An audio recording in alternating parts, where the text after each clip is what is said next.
So for your delectation today, the Retro Bear, that is me, in case you weren't quite sure. I'm going to do, it's one of these follow-up videos I always promise and never actually get around to doing. You remember earlier this year I did a run through of all the games in my collection, exactly how many I've got, and broke them all down and discussed how long it would take me to play them, etc. All stuff which really sort of goes up here and plays havoc with the old grey cells, you know, which probably explains why I've been feeling the way I have in the last couple of months. The daunting task of having all this stuff and never actually getting around to appreciating it other than sticking it on a shelf. So what I thought I'd do today, and I'll try and be as quick as I can because I don't want this to run on and on, is just run through all the systems that I do own and give you a brief, you know, my thoughts and opinions on them. Now I could sit here and show you the stuff off, but that would just take forever. We'd be doing a 3-part video and I don't really want to be doing that. That's just too much to do. So what I'm going to do is I'm run through a list, try and do it in chronological order. Please don't write in and say, oh, we've got that out of order, because I don't really care, to be honest with you. I just want to do this and get it done. I'm just going to talk about some systems, you know, what I think of them, how I got into them, comparing one against the other if they came out same generation, and just see how that goes. There are obviously collection videos on the channel which you may want to go and have a look at, but some of them haven't been done for quite some time. I think I've done PlayStation 3 and Xbox 360. I did those back in 2020. They're due for a revival. It's been 5 years since I've done those, so they probably need updating. I've done a couple this year and last year as well, updating ones I'd done previously, so they sort of time with that, but I may not give my thoughts and opinions on the actual console itself. So I'll start off and you'll know what I'm going to do. So we start off with the very first one I played on, which was the Atari VCS. Okay, and this was the brown wood one, which everybody remembers, the iconic one from the 70s. And it will always hold a special place in my heart because that was the first console I got on. That was the first time I played any computer games or video games or whatever. And that for me was where it all began. And yeah, it's still a system I enjoy very much. You know, I think if you didn't grow up with it, it would be hard to get into. It's certainly had a bit of a renaissance in the last 12 months with at least the 2600 Plus, which is one of these mini consoles, but you could actually play the original software with it, the cartridge slot at the top. If you've not got one of those, I bought one of those, not on release, but you know, afterwards when the price came down a bit, and it's still in the box.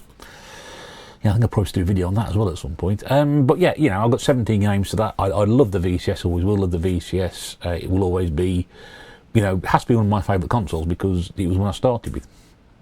So we move on to there. Then before we get to the 8-bits, we get to the BBC. Now the BBC, and particularly I'm talking about the Model B here, the one that was in the schools, because that's what we had at school. Wasn't very good with it. I couldn't program the damn thing.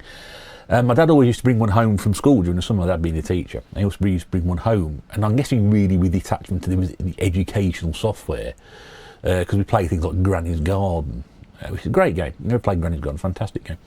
But also there were other titles like Mallory Manor, where you sort of created your own murder mystery thing. Very, very, and we were still playing this at school years later. You know, this I'm talking about when I was, you know, sort of like 8, 9, 10 years old during the summer holidays. The computer would be at home, and we'd be loading up Granny's Garden and Mallory Manor. But even to my, you know, mid-teens, people were finding out Mallory Manor at school on the BBC, and they were making their own obscure murder mysteries up. It was great. And there's even a Formula 1 game, which was great. You sort of like set your fuel and your whatever for laps and whatever. You could print all the results out. It was great. It was things like that, fantastic. And I've got a Model B. I've got 2 actually. Mrs. Bear used to have one when she was younger. So it's quite a thing with us. But yeah, so we got her original Model B. We've got one that's given to me by somebody at work, and a load of discs, which according to Claire, that when she tested it, she was doing a repair on a BBC recently, she tested a load of the discs out, and actually most of them work, which is great. So that's definitely one for it. But yeah, nostalgia, yes, for that something, but you know, it's not a machine I got into other than playing about 4 or 5 games on it. Alongside that sits the BBC Electron, which I've got again. Somebody else at work gave me one of those. It didn't have a power supply, but I think my good mate Pete Fighter 2 donated me a power supply for that.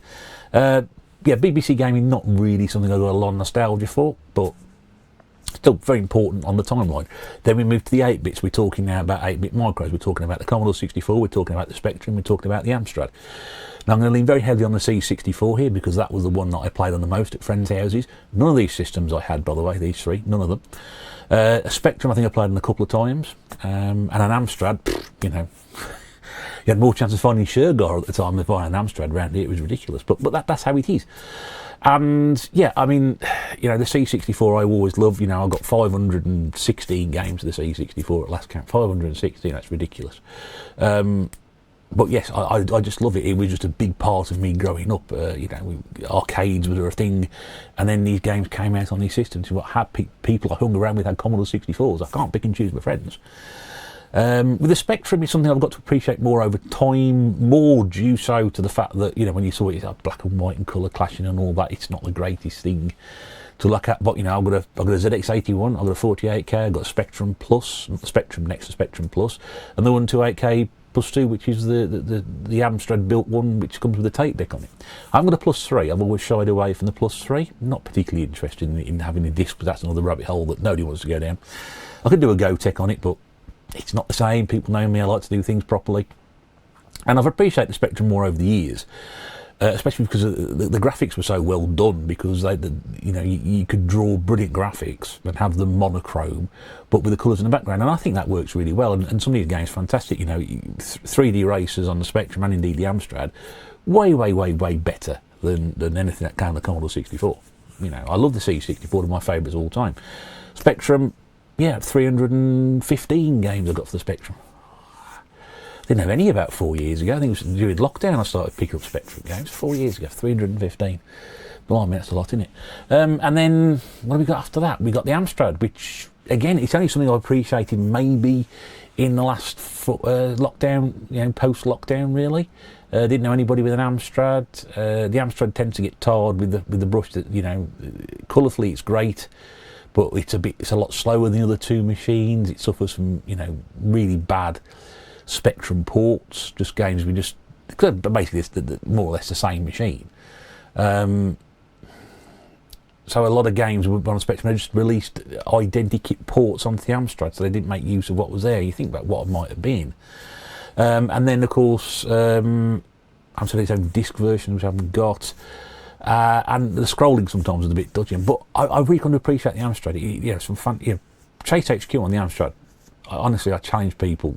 It's a brilliant conversion considering the limitations of that machine and where it's coming from. Fantastic. So, 126 Amstrad games. Again, you know, not picked up, but I tend to see more Amstrad now than I've ever done before, which is really weird. Also, a quick mention to the C16, which, you know, my good mate John used to love, which I can never disappoint on. One friend of mine had one. It's like a stripped down Commodore 64. It was rubbish. Sorry, it's rubbish. I've got no nostalgia for that whatsoever. No nostalgia for it. So then we move on from those, we move from the 8-bit micros to the 16-bit micros, and then we've got the Amiga and the ST. Now, again, told the story before, be very quick about it if you've never heard it. The Amiga, in 1989 we had an Amiga for Christmas. Nobody else at school, apart from, as I say nobody else, 2 people had an Amiga at school. Everybody else had Atari STs. We were laughed at. Fast forward 12 months later to, I think it was a Screen Gems pack or something like that, or a movie pack that came out for the Amiga that winter, with Back to the Future 2 in it, and Days of Thunder, and Nightbreed part of that as well, possibly, I don't know. And everybody at school got Amigas for Christmas that year. Even people who had no interest in computers whatsoever, never even played a computer game, they got Amigas for Christmas that year. And all of a sudden it was just turned around on its head. Everybody, you know, switch over that, and if you play an Amiga and then you can try and play an ST, it's a bit difficult. I mean, you know, I've got a 500 and I've got a 1200 Amiga, and they're great, you know. And I'll always have, you know, that's probably going to be my number one machine, because that's what I really got into gaming at the time. Yes, the VCS was there, but this was the real thing. The ST, I've got one, picked one up again post lockdown. Box and everything about £100 including post, which was really good to get a price on that one as well at the time. You know, graphically not a lot of difference, but sonically it's a world apart. The Amiga can do digitised sound, digitised music, and the ST can just go plink plonk, plink plonk, plink plonk, which is remarkable when they used to think they used the Atari ST in the music industry as part of making music back then in the late 80s, early 90s. It's astonishing that they couldn't put a decent sound chip in for the games. I don't know why. I was stunned when I heard it. I thought, oh, what a terrible machine this is sound. Oh yeah, Pet Shop Boys probably use things like that. What? Really? Okay, perhaps they did. But Amiga, I've got loads of backups, a massive amount of backups. So, original Amiga games 52, and Atari ST, I've actually got 7 original games then. Because when I bought the one off eBay, it just came stuffed in the box with loads of backups and packing games like the Power Pack, all the free games that were in that came with it initially. Things like Outrun R-Type, Super Hang-On, etc. They're all in there. So really, don't need to buy any games for the ST. I've only bought ones that are either in really good condition or have like a bit of nostalgia. So I picked up the Rocket Ranger because I had that on the Amiga, but it was just like an immaculate copy for like £3. Gauntlet 2. Mrs. Bear bought me 3 Hit Squads a few weeks back. So that's it. So yeah, Amiga and ST, Amiga definitely up there. Then we move on to the 8-bit consoles. We start with the 8-bit consoles. The NES and the Master System. Now, again, NES, obviously, owned by the same people who are Amstrads around here because I didn't see any of it. Saw him in the shops. Toys R Us, probably especially. Used to read a lot of American comic books, as most people would know, so they were always adverts for NES games in these comic books, and you think, wow, when are these games ever going to come out over here onto the, the Amiga and things like the Commodore, never. Hardly, things like, they probably did. But, the NES had things like Mario and Zelda and Castlevania and DuckTales, all those games exclusively whacked onto those systems. And then you got the Sega Master System, which it was a complete world apart. If you put the two together, there's so much colour comes out of the Master System in terms of the quality of the games. I've said this before. Put New Zealand Story on the Master System and look at that and just think that's an 8-bit console. Compare that to even the 16-bit micro versions of New Zealand Story. They look exactly the same. It's a beautiful machine for colour, but it sounds like an ST. It's terrible. It's a horrible sound chip in that. Whereas the NES has got better music, but the graphics are a bit more like a Commodore 64. So it's like sticking an Amstrad and a C64. I don't know. I mean, the NES, it's a grey box. I don't like it. I've never particularly liked it. I've got 29 games for it, or 27 games for it. But it's. I like the chunky cartridges. The grey cartridges, the label on them are quite nice. With the SMS ones, the Sega Master System ones, that horrible that 80s looking console. It was like nothing on earth you've ever seen. And of course there's a dreadful Master System too, which I'm not going to talk about. And again, it's got that colour scheme to it, that little sort of cyan and black console. If you look at the cartridges, they're exactly the same. So the NES has got a grey box, grey cartridges.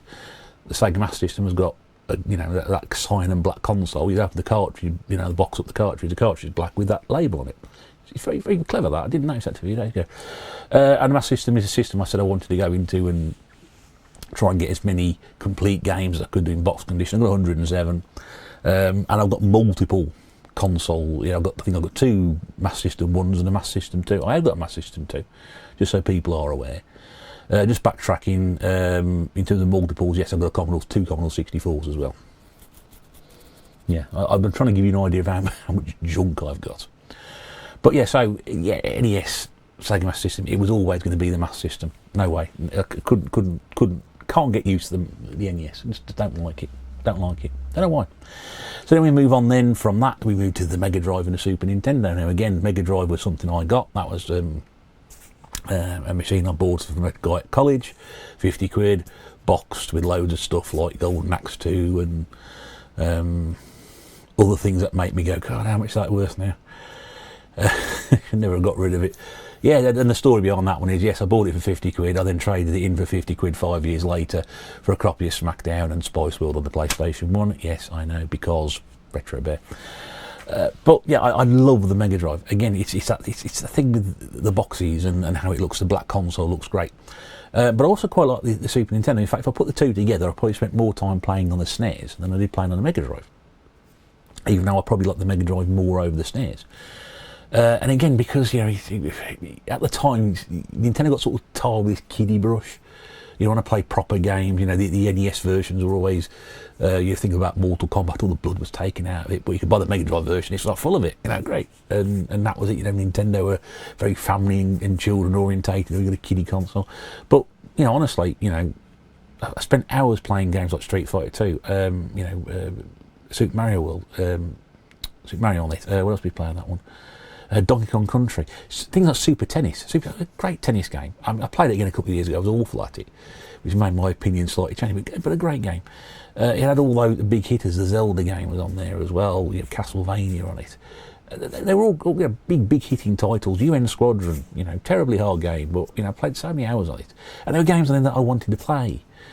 So I probably sunk more time into, you know, being around my friends' house playing the Super Nintendo than appreciating the Mega Drive, and that's only what I got into afterwards. So I suppose I put those two about the same. I mean, if you hold a gun to my head, probably the Mega Drive, because I owned it originally. But I was looking to get a SNES in a bundle with a Dreamcast and a Saturn for about 40 quid 15 years ago off eBay, with like the games with it. So, you know, I didn't do too badly out of it. In terms of games, 71 Mega Drive games. That's quite a lot. There's quite a few of those boxed now, because they're all up there now. Sort of, but yeah, things like the Lion King. I played the Lion King with a friend of mine at college, at university. We were both Mega Drive mad. And he got the Lion King, and he was like, oh, it's great, fantastic. And you know, the Mickey Mouse games, World of Illusion's a beautiful game, beautiful looking game, still is now, it's beautiful. I remember playing Mickey Mania for the first time on Mega Drive, all these on Mega Drive, not SNES, but then I played, you know, other games on it, Mario Kart, we played hours, I'm good at it, but it was just there. And in terms of SNES, what have we got, 38 games altogether for the SNES. In terms of Mega Drive, I've got certainly got the Mark 1 and probably got a couple of Mark 2s knocking about as well. With the SNES, I've got a European one and I've got a Japanese one.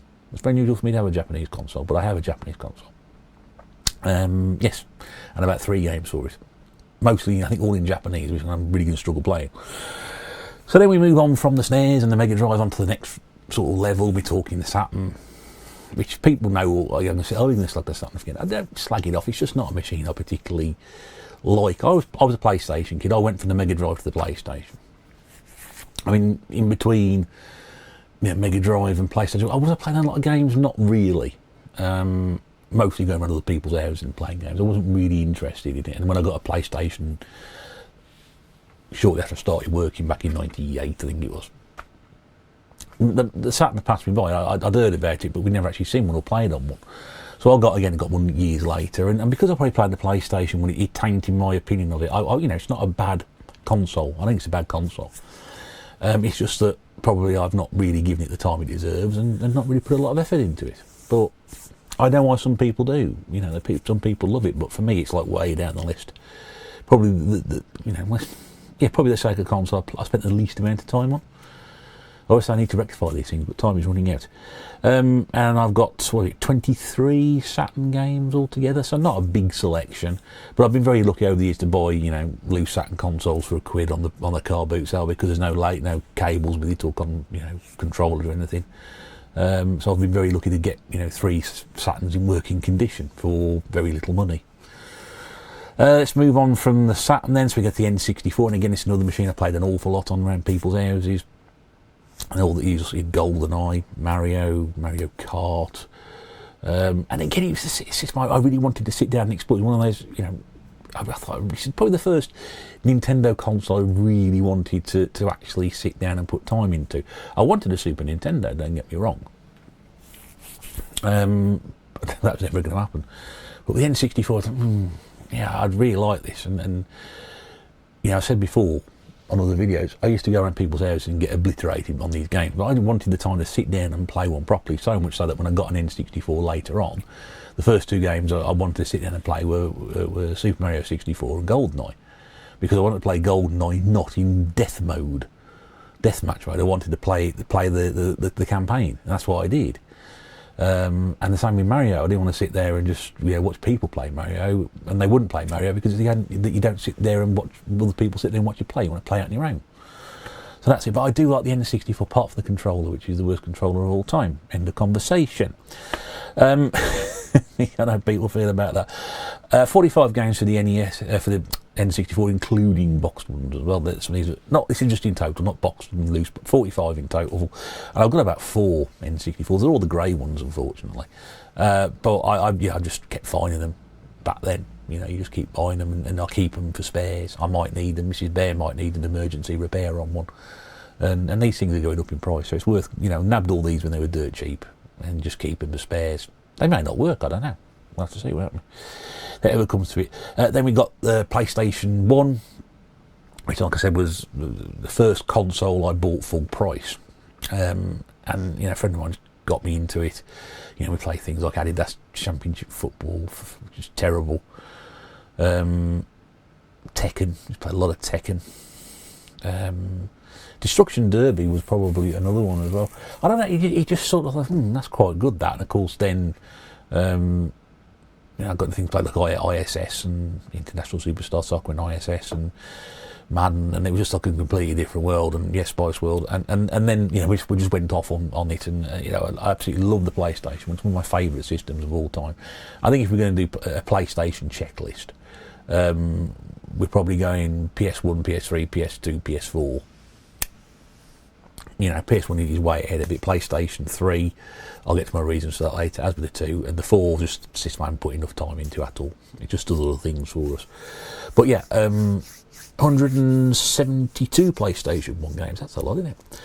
I think there'll be as many as that, but yeah, it's just a nice system which was dead easy to collect. You could go to a car boot 10 years ago and people would be stacking these things up trying to get rid of them for a couple of quid. You'd always see PlayStation 1s. And I sold one box to somebody at work a couple of 3 years back for about 50 quid with a couple of games, and it's probably worth more than that now. So yeah, anyway, there we go.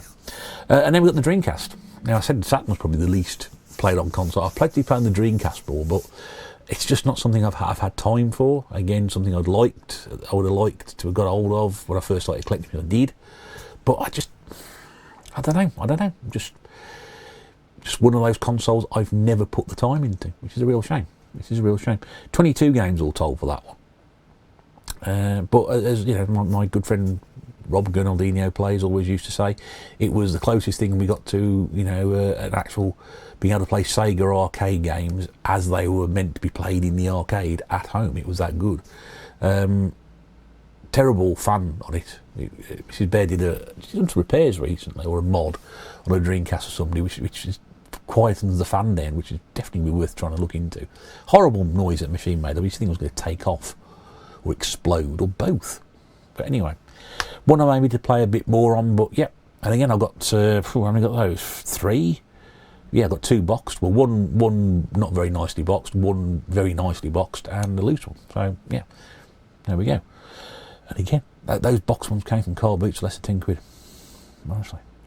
So we go on, so that's that there. So we're down to PlayStation 2, the PlayStation 2 War, which you can't say. 644 games to the PlayStation 2, and it was a system I always wanted. We actually bought Claire's brothers off him. There was a load of games, and because it's so cheap, so readily available to collect for, and I did actually in my vast collecting, when I used to go out years ago and just buy stuff. And sometimes this gamble pays off. I bought games on there for very. I got games that were for very, very little that I know now will fetch considerable sums of money. Not life-changing money, but if you bought something for a couple of quid and you sold it for this, you'd be going, I can get markup on that, like on Ming vases or stuff like that. You'd be doing all right, wouldn't you? But it's just not a system I can. I think again because I had the Xbox. And we might as well talk about that now, because we've got the Xbox in the same thing. Because I had the original Xbox, and I didn't have a PlayStation 2, the Xbox did everything the PlayStation 2 sort of did. And I both got DVDs in them.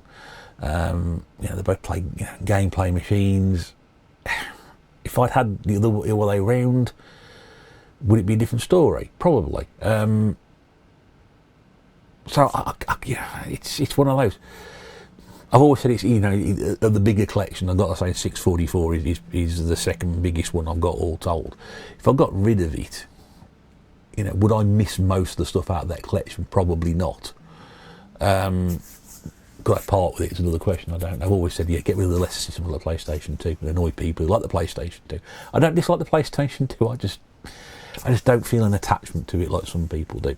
With the original Xbox, however, that's different because I've got two PlayStation 2s. I've got a black one and a silver one. With the Xbox original, that was something that we had. We traded the GameCube in for it and got one of those, and it actually shows all those functions, DVD player, games. At one point, when our home streaming server broke, we actually managed to use the old Xbox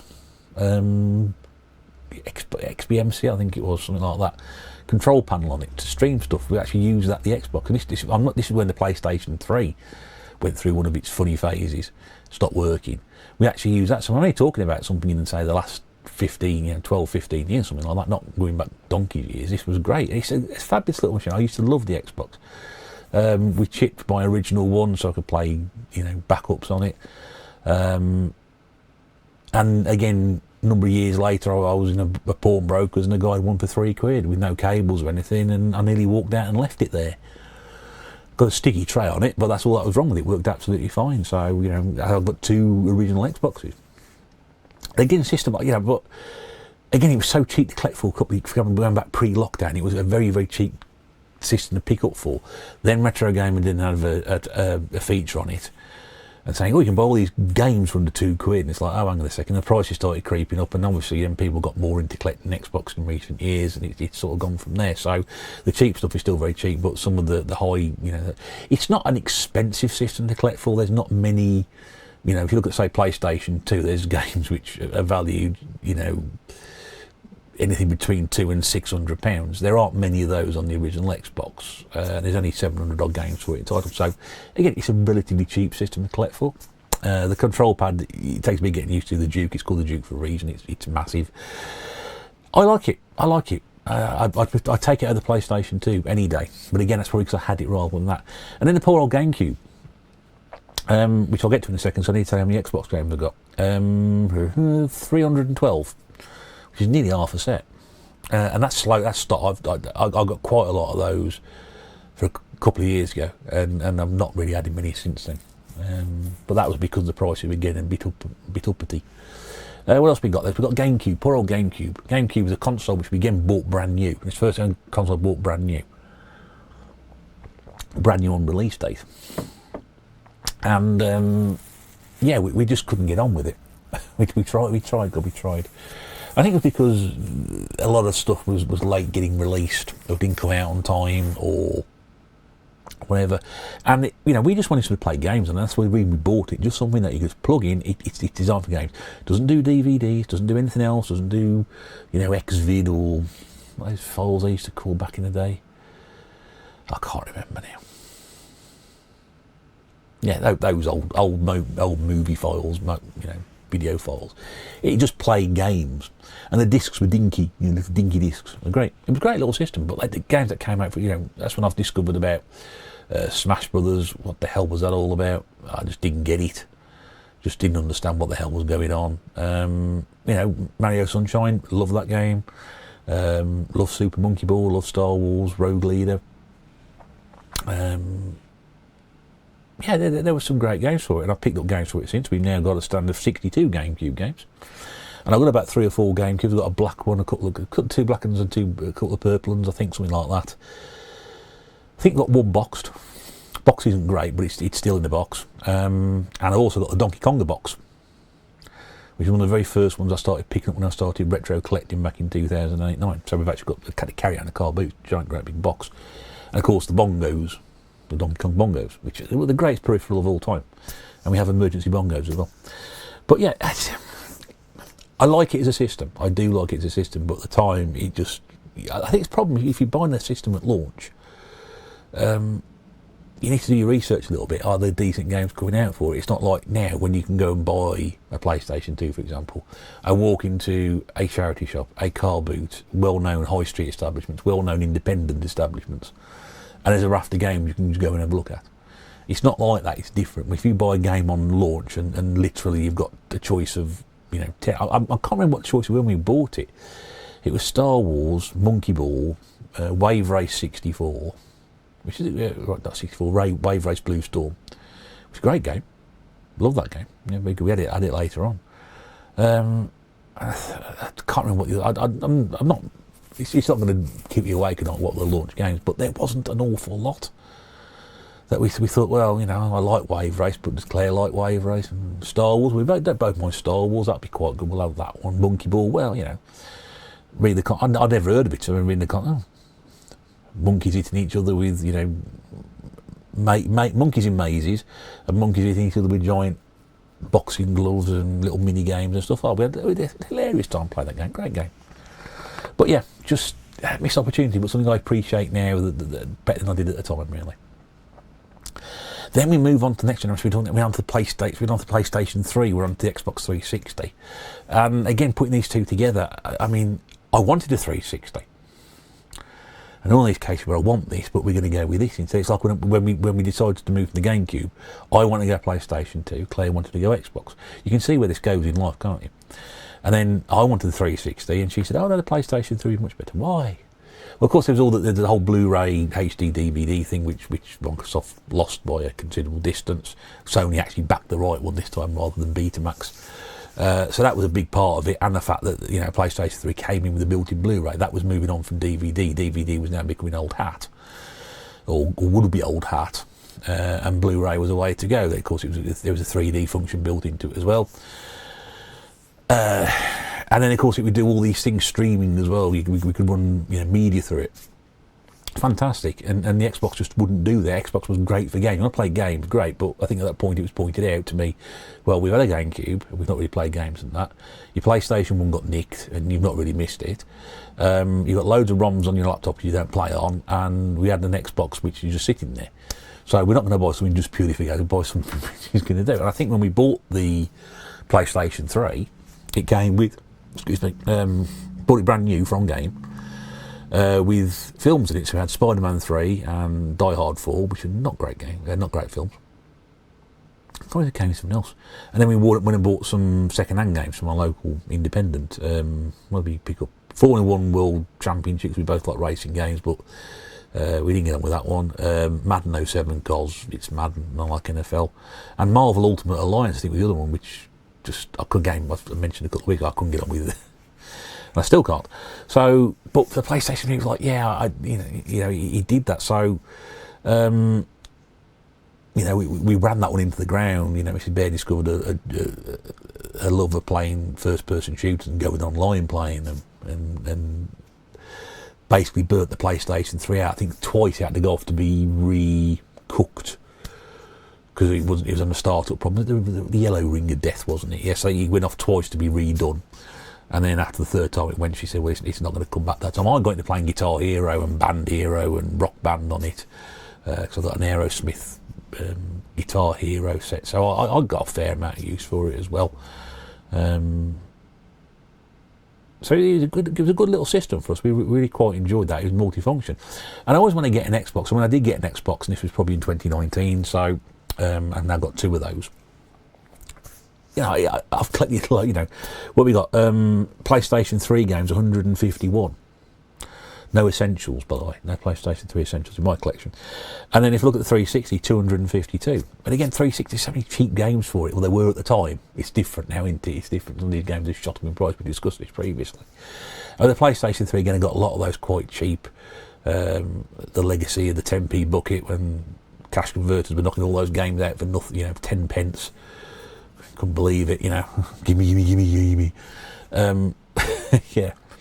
Let's try and dig that video out again and find out how much it actually was. I think I spent something like 20 quid across a bank holiday weekend, and if I'd bought those games from CEX, I would have paid about 120, 130 quid for them. I can't remember. It's going back 2019. This is pre-lockdown.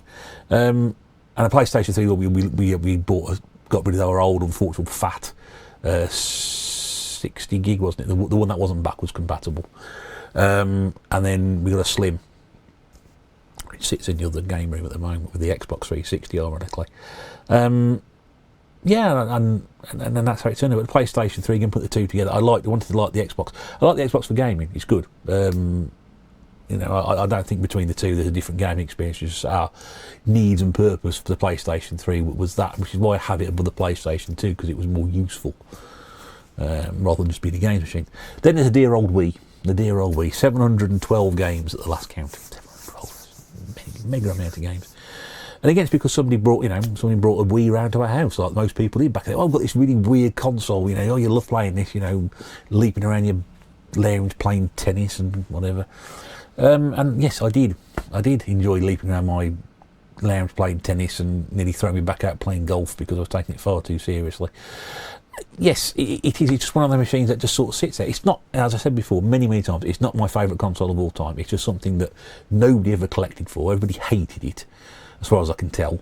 And there were no good games for it. They're all kiddie games and all party games and shovelware games for it. Well, no, there isn't, because, like the people that bought 360 cheap, there is now an investment. It's the wrong way to do it, folks. It's the wrong way to do it, but, without knowing it, some of those games now I invested pence in are now, and have been for quite some time, appreciating value.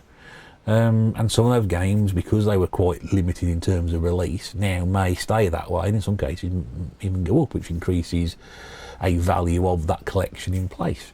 That's not the point of doing it. I collected Wii because nobody else was, and it's fun to collect for, because you buy so many obscure, different, weird games for it.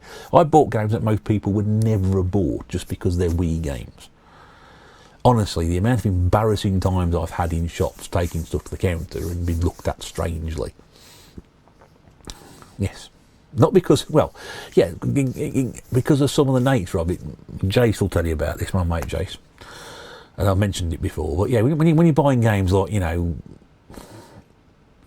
Sleepover Party and Babysitting Mama, and when you're buying, Diva Ballerina and Hannah Montana games, yes, that's the sort of thing. That's when you're a proper collector. You buy crap like that and you challenge yourself to buy, can I go into a shop and buy this game? And I said that at the time. I said, I'm not buying Hannah Montana. I said to Claire, I'm not buying Hannah Montana games for the Wii. I want to buy good games for it.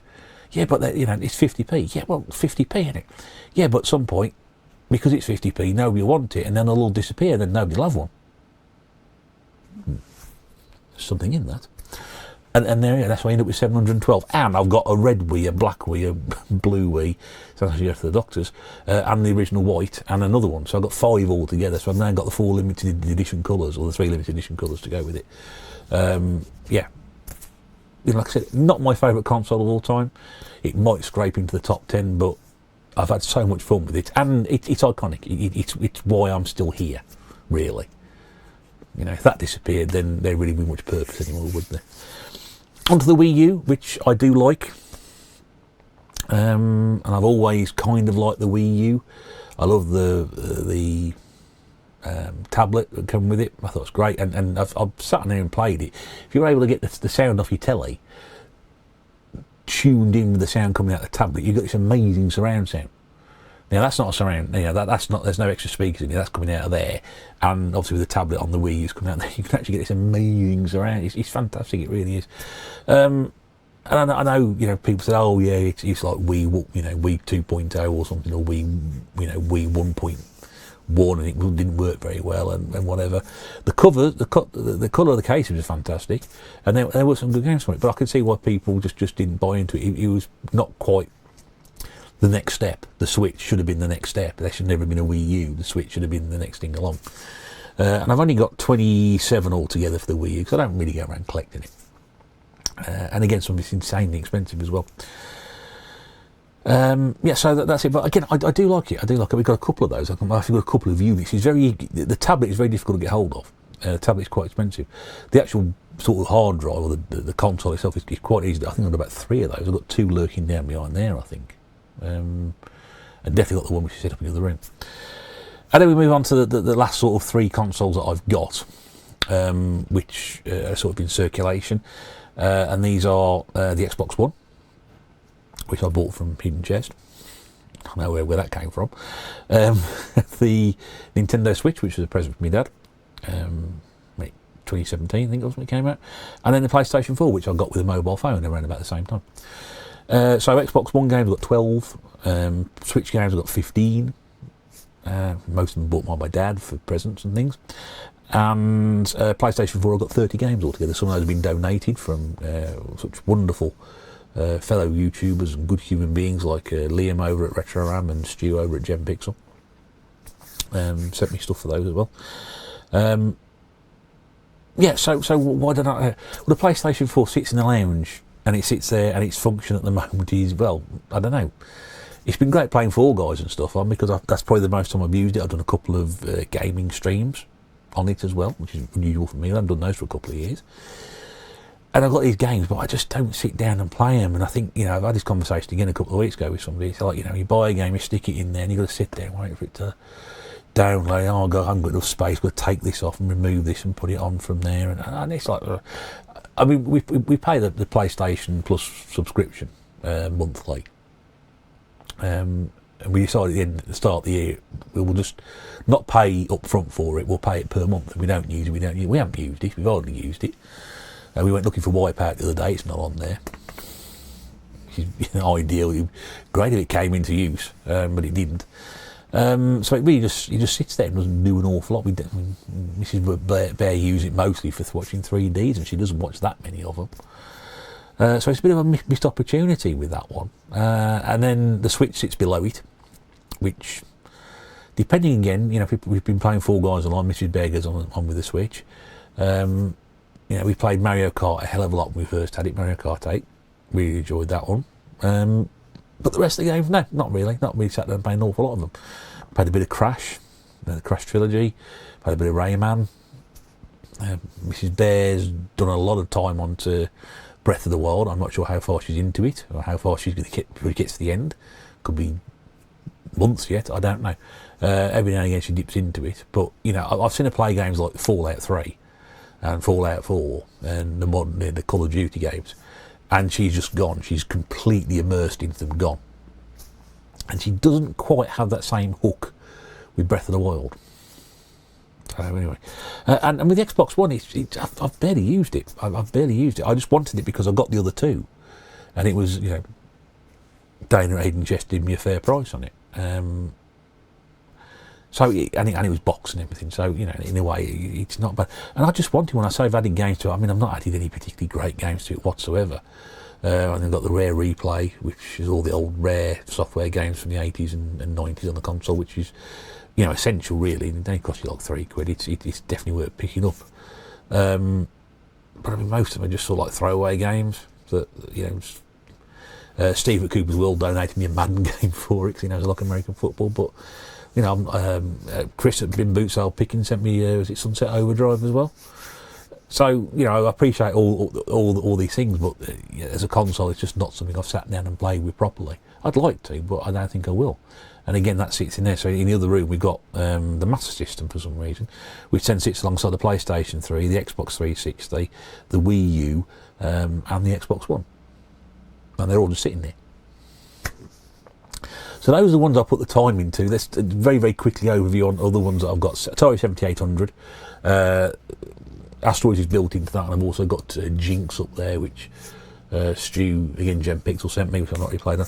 Not played on the 7800. I've got no nostalgia for it. I didn't even know the 7800 existed until a few years ago. So I got one game for that. PC Engine, Mrs. Bear bought me a PC Engine a couple of years ago for Christmas. I've got 2 games for that. But I've always wanted the PC Engine. And I've played it twice since I've had it. But, yeah, I've got the PC Engine Mini. You know, I bought that because that was a good price for it, and I thought, well, if I have a PC Engine Mini, because I never liked to own a PC Engine, this is great.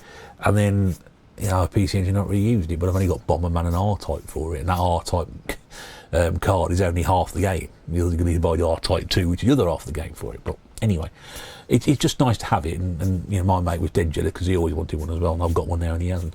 Game Boy, I'm destined to sort of say now, I keep saying at some point I'm going to find my Game Boy with all my loose games in it, but I've got a horrible feeling that has long gone somewhere and I've got no idea where it is.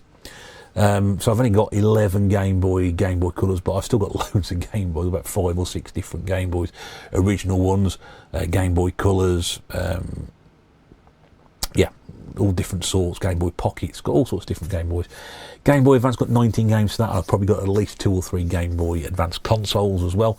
Very, very, actually I've got more probably out the GBA than the GB, because My sister had a Game Boy when she was younger. She never used it. It was a complete waste of a present for her. But the Game Boy Advance for me, I used to take that away on when we used to go camping or holidays or whatever, or go to Claire's mum for a weekend, and just take something I can sit on the toilet and play, or be very quiet and play it, and got a lot of use out of that. So I was very happy with the Game Boy. Game Gear, I can't even remember any games I got for that, but I've got 2 Game Gears. Got both been done. One been recapped and one's been re-screened and recapped. I've got probably about 10 games for that. Don't actively collect for it at all. Let's pick up the odd game here and there when I've done so. But that's, again, something I've not really got into a great deal. Bought it off a guy I used to speak to on the Retro Gamer Forum years ago. Unbelievably cheap deal. It's 15 quid or something, or 15, 20 quid or something for a Game Gear and about 3 or 4 games. Most of those are boxed. Crazy price if you try to buy something like that nowadays. But again, handheld gaming, not my sort of thing. Same with the Game Boy. Handhelds, I just can't do it. I can't do it with the eyes anyway. The eyes are getting worse now, but I just can't do that anyway. Other things I play on PC. I don't have any PC games now at all. I don't play on the PC. I haven't played a PC game for years. But yeah, you spend loads of time playing things like Star Wars Rebel Assault, PJ Golf, European Tours. Played loads of that on the PC. Of course, the Championship Manager games. Anything like that was occasionally a sports game as well. Not a big PC gamer. As I said to Jason when he was up here a couple of weeks ago, I hate having to look at the back of a box and work out whether I can actually buy this game or not. To run this game, you need a Pentium at least 1.66, right? Have I got a 166? I've got 133. So I'm going to have to upgrade my PC just for this to run. And I remember that I'd one year I bought a PC magazine with a demo of the new Championship Manager game on it, and literally I had to sit there and I pressed the mouse and I had to wait and wait and wait for something to happen, because the PC I was using was great for the previous game but was absolutely not going to be compatible with this one. I'd have to go and buy bits of memory for it, or even buy a new PC, which I think I did at one point. I think I was trying to play on my old university PC. That's what a university grant used to buy you back in those days, 1,200 quid, and I bought a PC with it. I had to go and buy a new PC from Time, remember Time? Just to upgrade that, and one with a DVD player in it. That was about the time, yeah. So yeah, that's my PC gaming history is not great, but interesting ways of doing it. PSP, I got 19 PSP games. Sean very kindly donated me his PSP. I bought games for it and hardly used it. I did charge up about 6 months ago with the intention of playing some games on it, but I put it back in the box and it's not been out since. So that was, again, DS. Why have I got 47 DS games and 3DS games? I think I've got one 3DS game and 46 DS games. I don't know. It's just something that's happened. Again, like I said, handheld game.